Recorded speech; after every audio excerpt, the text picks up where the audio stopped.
فرمایا قیامت کے دن بندے سے سب سے پہلا حساب نماز کا لیا جائے گا۔ اگر اس کی نماز ٹھیک ہو گئی تو وہ فلاح پا گیا، اگر پہلا تول ٹھیک آ گیا تو وہ کامیاب ہے، وَأَنْجَحَ اور نجات پا گیا، وَإِنْ فَسَدَتْ فَقَدْ خَابَ وَخَسِرَ اور اگر پہلا تول ہی ٹھیک نہ ہوا تو پھر وہ ذلیل و رسوا ہو گیا۔ حضرت عبادہ بن صامت رضی اللہ تعالیٰ عنہ سے ایک طویل روایت ہے، وہ کہتے ہیں کہ حضور علیہ السلام نے مجھے 7 چیزوں کا حکم دیا، مجھے وصیت کی کہ ان 7 کاموں کو کرنا ہے۔ ان کے اندر جو دوسری چیز تھی وہ حضور نے یہ ارشاد فرمائی، وَلَا تَتْرُكُوا الصَّلَاةَ مُتَعَمِّدِينَ فَمَنْ تَرَكَهَا مُتَعَمِّدًا فَقَدْ خَرَجَ مِنَ الْمِلَّةِ کہ جان بوجھ کے کبھی نماز نہ چھوڑنا، جس نے نماز چھوڑی وہ ملت اسلامیہ سے نکل گیا۔ اور حضرت معاذ بن جبل رضی اللہ تعالی عنہ سے بھی ایک طویل روایت ہے کہ حضور نبی رحمت صلی اللہ علیہ وسلم نے ان کو 10 وصیتیں کی تھی۔ حصول برکت کے لیے یہ ساری حدیث میں آپ کے سامنے رکھ دیتا ہوں۔ کہتے ہیں اوصانی رسول اللہ صلی اللہ علیہ وسلم بعشر کلمات، حضور نے مجھے 10 باتیں ارشاد فرمائیں، حکمت سے بھری اور رحمتوں سے بھری ہوئی ایک ایک بات ہے، ان کے بول بہاروں جیسے اور اصحاب ستاروں جیسے۔ تو اتنا خوبصورت کلام، لہو خورشید کا ٹپکی اگر ذرے کا جگر چیر۔ حضور نے 10 باتیں حضرت معاذ بن جبل رضی اللہ تعالی عنہ کو بطور وصیت ارشاد کی۔ کہتے ہیں کالا، حضور نے مجھے کہا، ارشاد کیا، لا تشرک باللہ شیئا وَإِن قُتِلْتَ وَحُرِّقْتَ اللہ کے ساتھ کسی کو شریک نہ ٹھہرانا، اگرچہ تجھے قتل بھی کیا جائے اور تجھے آگ میں جلا بھی دیا جائے، کبھی بھی اللہ کے ساتھ شریک نہ ٹھہرانا۔ دوسری بات حضور نے مجھے یہ ارشاد فرمائی، وَلَا تَعْصِ وَالِدَيْكَ وَإِنْ أَمَرَاكَ أَن تَخْرُجَ مِنْ أَهْلِكَ وَمَالِكَ کہ اپنے والدین کی کبھی نافرمانی نہ کرنا، اگرچہ تجھے حکم دیں کہ اپنے مال کو اور اپنے بچوں کو لے کے گھر سے نکل جا، تو کہا یہ کر لینا، نکل جانا، لیکن والدین کی نافرمانی نہ کرنا۔ تیسری بات حضور نے ارشاد فرمائی، وَلَا تَتْرُكَنَّ صَلَاةً مَكْتُوبًا مُتَعَمِّدًا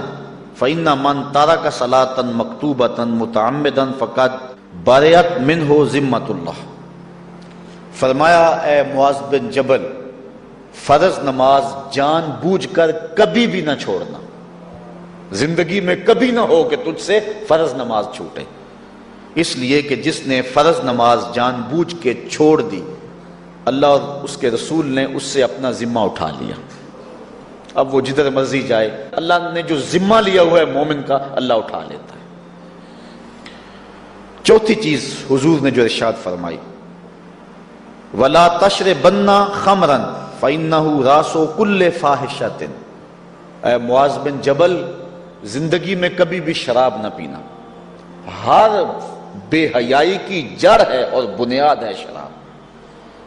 پانچویں چیز کہتے ہیں حضور نے جو مجھے ارشاد فرمائی وہ یہ تھی، وَإِيَّاكَ وَالْمَعْصِيَةَ فَإِنَّ بِالْمَعْصِيَةِ حَلَّ سَخَطُ اللَّهِ کہا کبھی اللہ کی نافرمانی نہ کرنا، اللہ کی نافرمانی سے اللہ کی ناراضگی مول لینے والی بات ہے، اللہ تعالیٰ کی معصیت سے اس کی ناراضگی جائز ہو جاتی ہے، حلال ہو جاتی ہے۔ اور چھٹی چیز کہتے ہیں حضور نے یوں ارشاد فرمائی، وَإِيَّاكَ وَالْفِرَارَ مِنَ الزَّحْفِ وَإِنْ هَلَكَ النَّاسِ کہا جب محاذ پہ ڈٹا ہونا تو کبھی پیٹھ نہ پھیرنا، اگرچہ لاشیں جو ہیں وہ گر رہی ہوں اور لوگ ہلاک ہو رہے ہوں، سارے لشکر کے ہلاک ہو جانے کا ڈر بھی ہو، لیکن کہا معاذ بن جبل میں تمہیں وصیت کرتا ہوں کبھی پیٹھ پھیر کے بھاگنا نہیں ہے۔ حضور نے کہتے ہیں مجھے جو 7ویں چیز ارشاد فرمائی وہ یہ تھی، وَإِنْ أَصَابَ النَّاسَ مَوْتٌ فَاصْبُتْ اگر تو کسی ایسے علاقے میں رہتا ہو جہاں موت آ جائے،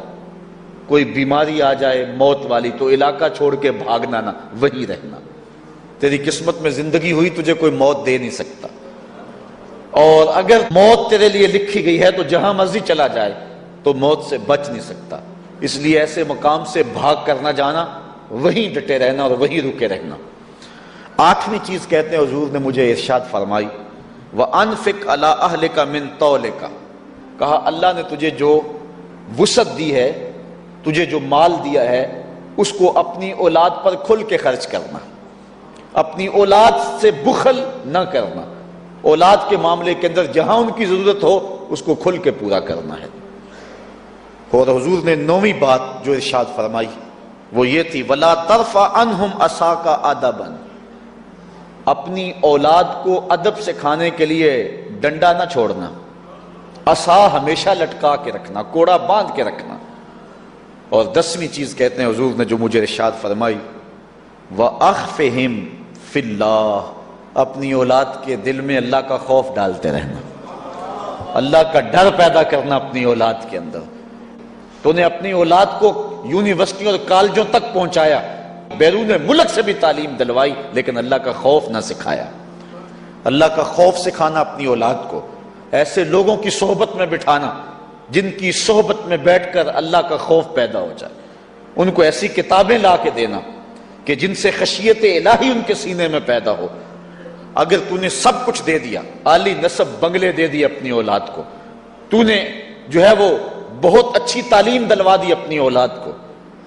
دنیاوی سوسائٹی کے اندر ان کا وقار بہت بلند ہو گیا، تو نے سب کچھ دے دیا اپنی اولاد کو، اللہ کا خوف نہیں دیا تو کچھ بھی نہیں دیا۔ تو حضور نے جو 10ویں وصیت حضرت معاذ بن جبل کو کی وہ یہ ہے کہ انہیں اللہ سے ڈراتے رہنا، اللہ تعالیٰ کا خوف، ان کی خشیت ان کے سینے میں پیدا کرنا۔ اللہ اکبر۔ حضور کا ایک اور فرمان سنیے، حضور نے فرمایا کہ جو شخص نماز چھوڑتا ہے، ایک طویل حدیث ہے جس کا یہ حصہ ہے، وَقَانَ يَوْمَ الْقِيَامَةِ مَعَ قَارُونَ وَفِرْعَوْنَ وَحَامَانَ وَأُبَيِّ بْنِ خَلَف، جو نماز ترک کرتا ہے قیامت کے دن قارون کے ساتھ، فرعون کے ساتھ، حامان کے ساتھ اور ابی ابن خلف کے ساتھ کھڑا کر دیا جائے گا۔ جس صف میں اللہ کے دشمن کھڑے ہوئے ہوں گے، بے نوازی کو بھی اس صف میں کھڑا کر دیا جائے گا۔ کتنی رسوائی ہے، کتنی ذلت ہے۔ کوئی بندہ یہ گوارا کرتا ہے کہ مجھے اس صف میں کھڑا کر دیا جائے جس میں دشمنان خدا کھڑے ہوں، دشمنان رسول کھڑے ہوں، میری کوئی بہن، میری کوئی بیٹی، کیا یہ گوارا کر سکتی ہے کہ اس کو حضور پہ کانٹے پھینکنے والی ام جمیل کے ساتھ کھڑا کر دیا جائے، اس کو حضور کو اذیت دینے والی عورتوں کے ساتھ کھڑا کر دیا جائے؟ نہ میری کوئی بہن اور نہ کوئی میری ماں اس بات کو گوارا کرتی ہے۔